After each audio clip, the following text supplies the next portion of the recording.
A big week in Scottish football. Steve Clarke has named his squad for the Euros. Just weeks to go now. David Weir is with us to give us his verdict. David, a real mix of youth and experience in there. Can we just start off by getting your initial thoughts on the squad? I think it's great. I think the addition of the three younger lads with the squad size going up from 23 to 26, I think's made it easier for everyone to accept. I think there would have been a few difficult decisions to leave those players out. So I think that's helped in terms of the general public being, it's nice to see young players being involved. And, I think Steve's showed a great degree of loyalty to the lads who've got him to the tournament, which is right.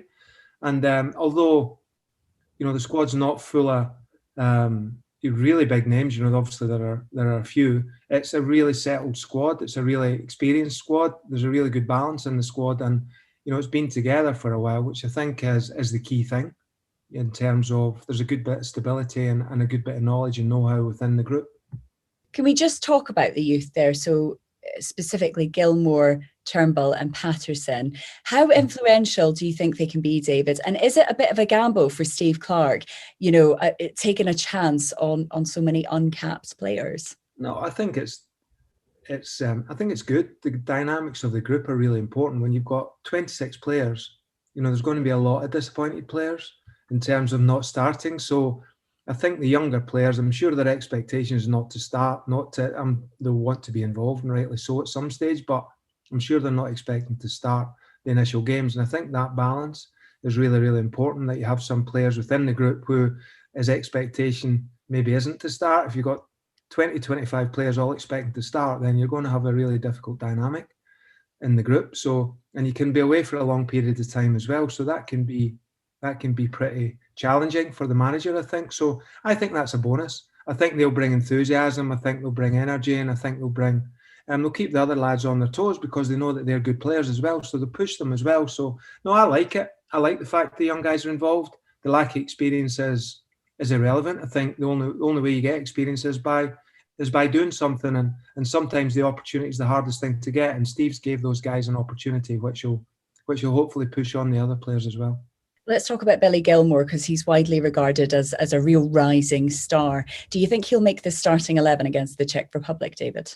I would be very surprised. I mean, I don't think Billy's even played in the national team yet. He's been involved in the younger age groups. He's obviously played for Chelsea recently, which is great, and will definitely strengthen his case to being involved. But just looking at Steve and how he manages the group, I'd be very surprised if he doesn't stick with tried and tested. And the midfield players that we have in the group are very good. You look at the quality and the depth in the squad, that's probably our strongest position. So, when you look at the names you can call on, then Billy's a great addition to that, undoubtedly, as is David Turnbull. Very different players, but very high end, very good quality, very young.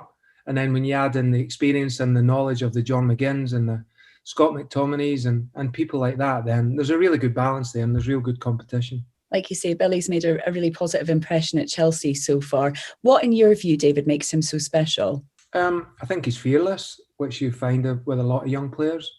He's very good in possession. He can take the ball in tight areas and he can break lines, play forward. And, he does all the things that a modern day midfielder can, or you'd like a modern day midfielders to do. He's full of energy. He's very brave. He's dynamic. He's just got all the things that you'd want for a top class midfielder. So he ticks all the boxes, to be honest. The only thing he's probably lacking is experience, and he's getting that more and more every week at the minute. What do Scotland need to do to progress, David? And don't say win every game.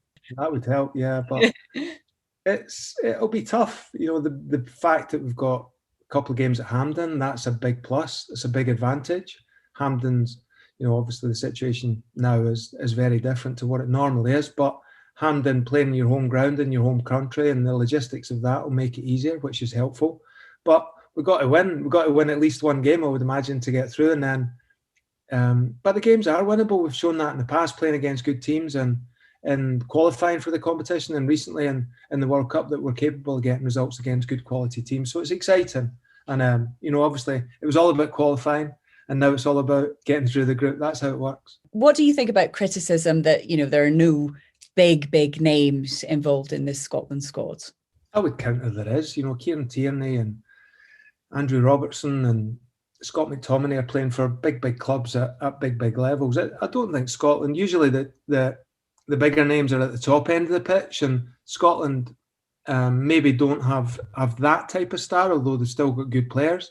So, the stars don't win you games. It's team performances that win you games usually. And I think that's what Steve's recognised, and that's what he's done as a club manager.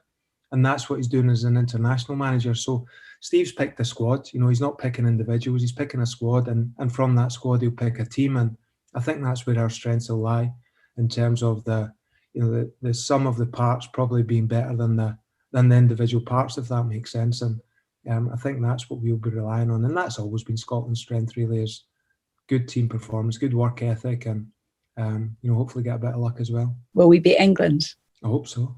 It'll be difficult, always is, but I was fortunate enough to play in a team that at Wembley it was at the time, we won 1-0 there, and we've obviously won a few of those games over the past. So the one was it 96 with Gaza was a disappointment, and probably the one we all remember most.